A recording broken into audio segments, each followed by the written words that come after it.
Welcome to the Illinois Divorce Guide podcast, where we break down the complex and emotional process of divorce into manageable, easy-to-understand steps. I'm your host, Greer Howard, and with me is Bobby Buchanan, widely recognized as one of Illinois' top divorce attorneys, offering unmatched insight and experience in family law. Well, we are back today with another episode, and we are talking about the question, should you move out? Sorry, I'm just going to start again. Blech.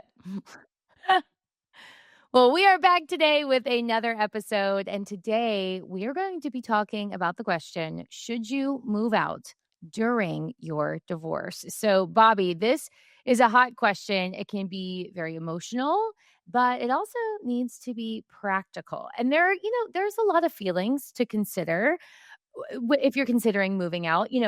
Can you stand to live there another day?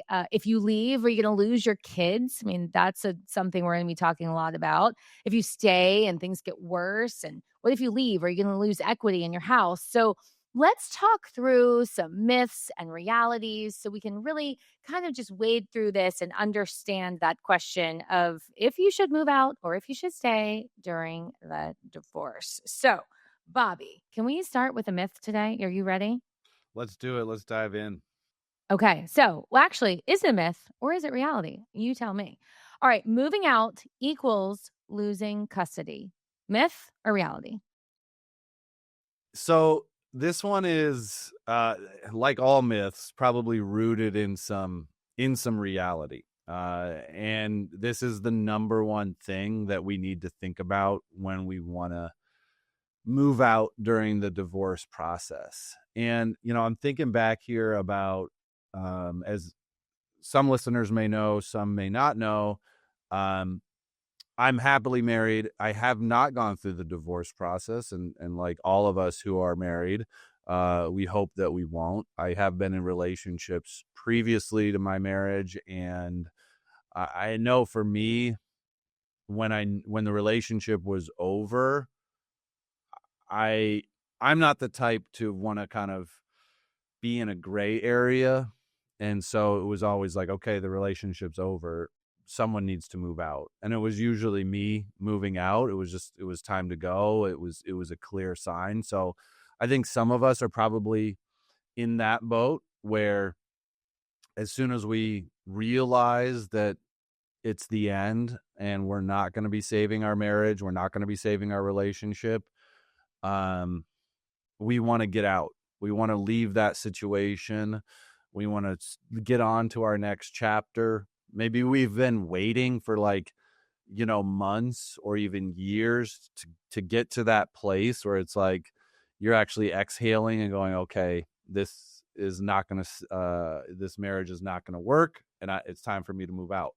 Well, you got to stop right there if you have kids, because if you do move out without the kids, then you can quickly become the every other weekend parent. So unless you want that to happen, unless you're okay with that happening, you really have to think strategically about how this works. So while moving out doesn't directly mean losing custody, there's a lot of things that judges look at in deciding custody. And one of the biggest ones is looking at, well, who is the primary caretaker at this point? So if you move out and just all of a sudden the other parent is doing everything, that might stick. Yeah. So you mentioned that you're happily married. And Bobby, for those that don't know, I'm on the other spectrum and I am divorced. I've been divorced for a long time, like I think 9 years this year. And we have a son. And so I know what it feels like to be going through a divorce, but then be under the same roof because we went through this exact thing. He was very, very young. And but we both were in the home, at the same time while we were figuring out those details. And like you mentioned, you were kind of saying that it has to do with more of the schedule, right? So let's say that someone moves out, let's say maybe the dad moves out and the dad sees the kids a little bit less. This is not what happened in our scenario, by the way. And we, and then the judge then formalizes, hey, well, the dad moved out. He doesn't really see the kids. So now that's the new normal. I mean, that's the risk that people are running if they move out, correct? When you have kids. Yeah, the judge, and when we say judge, let's clarify that most cases don't get to the place where a judge is making a decision, nor do they need to. But we always have to look at what a judge might do, because that's going to really control the leverage that we have in the negotiation process. Because if if we're negotiating and the other side doesn't agree with our position, they can just say, well, I'll let the judge decide, because I know that in this situation, a judge is probably going to side with me. So what a judge does look at, like a ton of it, is the stability of the children.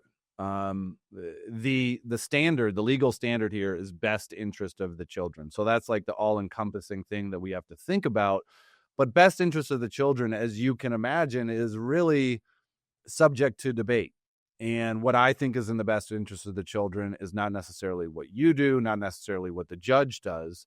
So we have to be really careful as to, what we do, and losing that key role in their life. One of the things that I would recommend is, if you are going to move out, if you and your spouse are at the place where you understand that it is not good for both of you to be living under the same roof, and ultimately you are going to be separating anyway, like, yes, you're getting a divorce, so you're not going to be living under the same roof forever.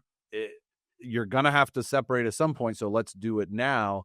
You need to have that conversation before you move out, of like, okay, well, how are we going to co-parent? What's the schedule going to look like? And if you can come up with an agreement with your spouse, and if you trust them enough that they aren't going to like play some sort of game with it, and I think most of us can do that. Most people, when they go through the divorce process, there is enough trust, especially in regards to the kids, that if you come up with a verbal agreement, it will be honored when you move out. I mean, it's just people, and I think parents inherently, most of us want to maintain that stability. It's still a risk if you're moving out. So if you have any hesitation at all, any concern about things being turned upside down once you move out, talk to a lawyer about it first. There are ways to memorialize this, to get this put in writing, to get a judge to sign off on it before you move out. But that's the key, is before you move out, have the discussion, and if you need to, put it in writing. Yeah, like if you can come up with a parenting plan that you're both happy with, go ahead and write that down. And also just thinking through, like, who's going to pick up from school, and who's maybe taking to maybe there's like after school activities or sports, or different things like that. If you can kind of come up with all that and agree, then you may be okay. But like you said, great idea to have it written down, to make sure that everything's clear. Now, on the other end, if there are not children involved, that kind of changes things a little bit. I mean, I think, Bobby, do you feel like, at that point, is it maybe a little bit easier? Is there less to lose if one decides to move out? Yeah, absolutely. I mean, the biggest risk in moving out is that custody risk. So if there are no kids involved, things can be a lot simpler. One of the biggest issues might be in a case like this is like, who's going to pay the mortgage if there is a mortgage. So getting clear on that, what's going to happen with the equity in the house. And we'll talk a little bit more about the equity in the house and implications of moving out in the next segment. But those questions are usually just logistical, and it's more, paperwork than anything. Whereas if you have kids, it's dynamic and it's changing all the time. So 100% without kids, this whole moving out thing can be a lot simpler, and usually resolved with like one good conversation, and you two can figure it out for sure. One of the other things that I want to touch on as far as the kids question goes is the issue of child support, because I think this is something that does come in fairly quickly, sometimes complicates the issue, sometimes doesn't. But in Illinois, what we need to understand is that there right now, as of the recording of this podcast, and hopefully this changes, because I personally don't agree exactly with how this law works, but if you have 40% of the overnights, you pay substantially less child support. And what this does is it creates this kind of artificial cutoff where if you have less than 40% of the overnights, you pay, let's say, $1,000 a month. But if you just get to, and that's 146 overnights per year. If you get to 147 overnights, that $1,000 could drop down to, say, I think it's like $200. So you go, it's this very odd situation where if you have 145 overnights, you're paying $1,000 a month. If you have 147 overnights, you're paying $200 a month. Don't ask me why they wrote that law And that way. that's so interesting, and it doesn't matter, like, the difference in the income levels with the 2 It spouses? does. It does. Okay. Just to clarify. So it the income is one factor and then the overnights are another. But if you go over that threshold, it just changes the formula significantly. So as where in one situation you're paying, 5 times as much, even though you only have 2 less overnights per year. So understanding that and understanding what your child support might be in each scenario, having a real honest conversation with your spouse about child support, what their expectations are, how you both feel about it, possibly coming up with a number before you move out, I think is important too. Although, you even have to be careful with coming up with your own number because judges, they can they can play a trump card on your own number and say, no, we're not doing that number. We're going to go with guideline child support. So it is tricky enough where I would recommend at least getting a consultation with a lawyer to run by, like, hey, my spouse and I have this tentative agreement to do X, Y, and Z when I move out. What do you think? And get their opinion just so you know the possible pitfalls. Yeah, that's a great idea because you don't wanna have this tentative agreement that is, not in your best interest, and then all of a sudden the judge, like, just goes with that because that's what you've been doing, and maybe, there could have been a better scenario for you, so that's a really good point. Well, okay, so we've talked a lot about, like, who's paying the mortgage a little bit, we talked about child support a little bit, so let's kinda shift and dive in with the financial implications. So, myth or reality, if I move out, I stop paying the mortgage. Not automatically. Not automatically. I mean,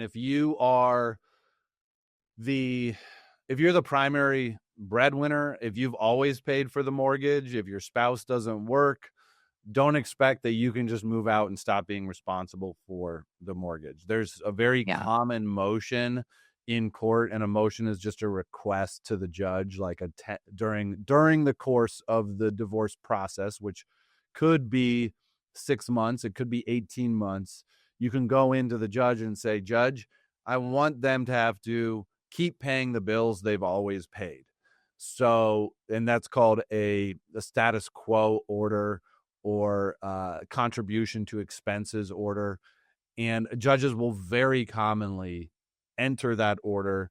And so if you've always paid the mortgage, you've always paid the utility bills, maybe you've always put in a $2,000 a month or more to the joint bank account, you'll have to continue doing that.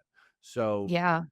just Well, because and you move also, out like, doesn't mean, go ahead. yeah, a lot of that might be in your name, like, you might like, if your name's on the mortgage or if your name's on some of the bills, I mean, that could affect your credit. So, I mean, there's a lot of those factors to think about too. So you might wanna kinda figure out, well, whose name is on what, because you certainly wouldn't wanna move out and the mortgage be in your name and then you stop paying for it. I mean, that's not good.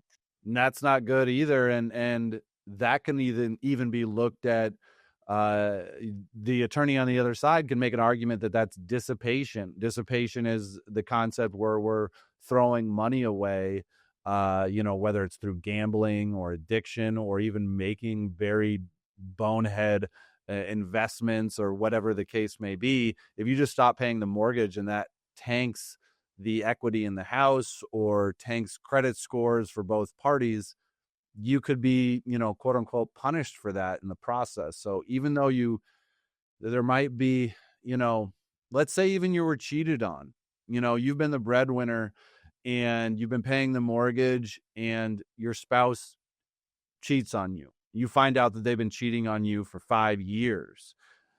You still can't run away from this. And that's one of the harsh realities of Illinois law is even if you're on the short end of the stick morally, you might still be on the short end of the stick legally and financially as well. Like that's the brutal reality of divorce law in Illinois is that the courts don't care about what's called marital misconduct when they're making financial decisions.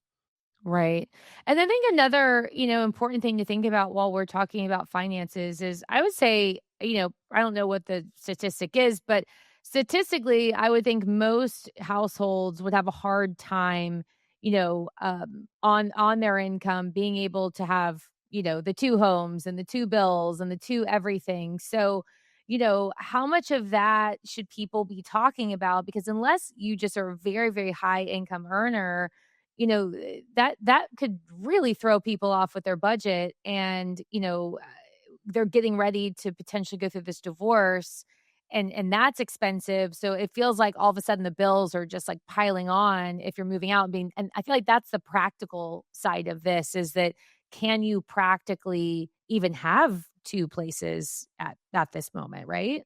Absolutely. And during the divorce process, which is just inherently expensive, you're paying attorney's fees, you're looking at, the possible expert fees that you have to have in the divorce process. Like expenses are just going to increase during this process. And it doesn't matter whether or not you're a middle income earner, high income earner, most likely you're spending like most of us do close to like all the money that you're making. There's lifestyle inflation and all that. So once you do move out, you got to double what you did before. And it's a reality check for a lot of people. They realize that they can't be living the lifestyle that they were living when they were both under the same roof. So budgeting and really looking at the reality of the situation is important. And what we do see during these situations is there's usually, or not usually, but a lot of the time, people learn stuff about their finances or their financial picture that they weren't quite aware of. Maybe there's not quite as much disposable income as they thought. Maybe there's more credit card debt than they thought.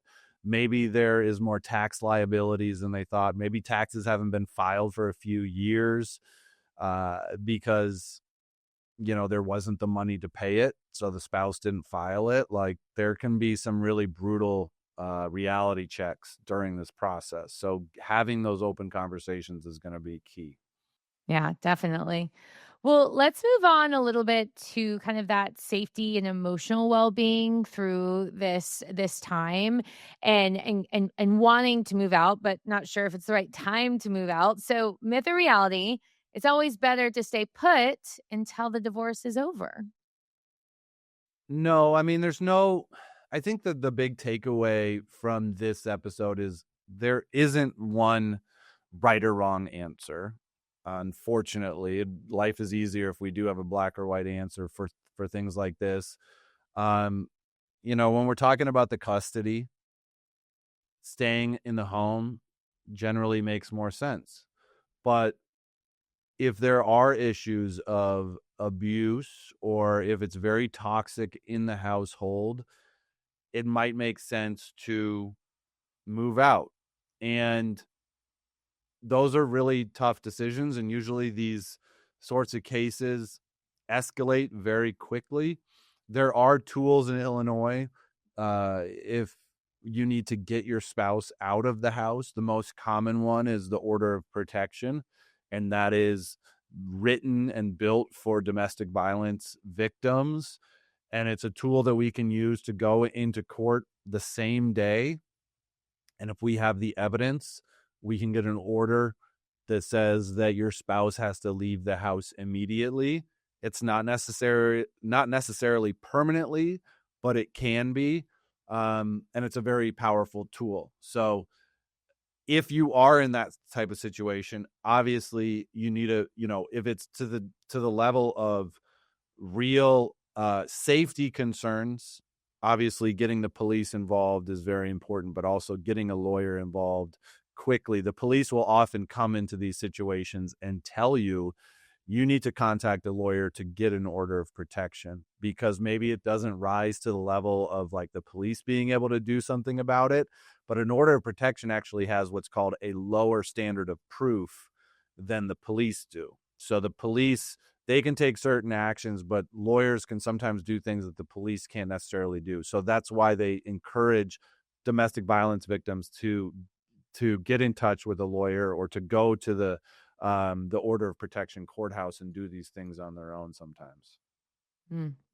Okay, so Bobby, your firm is really good. You're really focused on being smart and fast and private. I would say those are three things that, you really focus on. So in this particular, subject, as far as like, should you move out, what would be some of those practical tips or takeaways that, your firm specifically, would have? Yeah, so I think the smart and the fast way to do this is, like I was saying at the top of the episode, I'm the type that wants to bolt when I realize that the situation is over. Well, don't be me. You got to be deliberate about how you do this. You have to be strategic and making sure that you're talking through these things and keeping things as diplomatic as possible. I mean, if you just bolt and then that causes more confusion, then oftentimes that confusion leads to anger, resentment, and a difficult place to negotiate something. So I think the more deliberate we can be in planning how we're going to move out, what's going to happen when we do move out, that's the smart way to do it. And I think the fast portion of this is what I often say, which is we need to slow down in order to speed up. If we just bolt, that's going to cause more problems. So if we can just slow down a little bit, that'll create the foundation for a quick resolution once we do get lawyers involved and start putting together a settlement package and get this done. I mean, if the pieces are in the right place, we can put together a settlement agreement in a matter of a week or so, get that over to the other side. It's the agreement's already really been talked about with you and your spouse. You guys sign it and you're divorced. I mean, it's not uncommon for us to be able to get a divorce done in a matter of a few weeks rather than it being a 6, 8, 12-month long process. Yeah.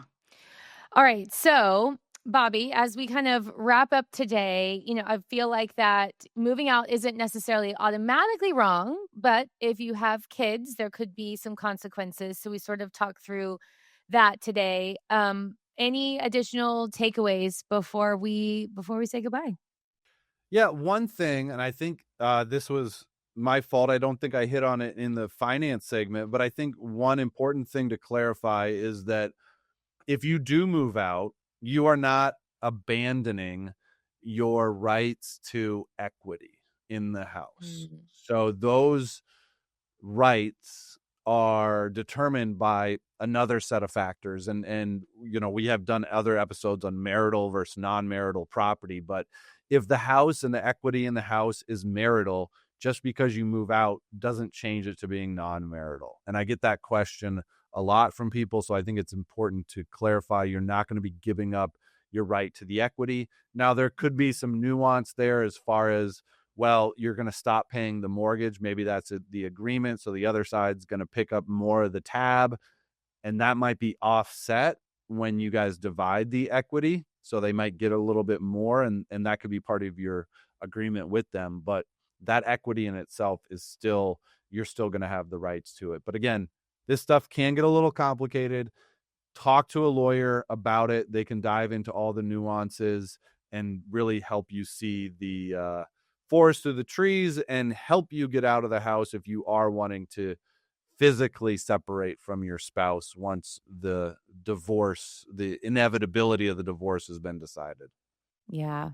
Well, Bobby, such an insightful conversation today. Thank you, as always, for being here. And if you have questions or want a consultation to talk about your specific situation, feel free to reach out to rbbfirm.com. Thank you for listening to the Illinois Divorce Guide podcast. We hope today's episode gave you clarity and support as you move forward on your journey. If you found this episode helpful, please subscribe, rate, and review us on your favorite podcast platform. Tune in next week for more insights and expert advice on the Illinois Divorce Guide podcast.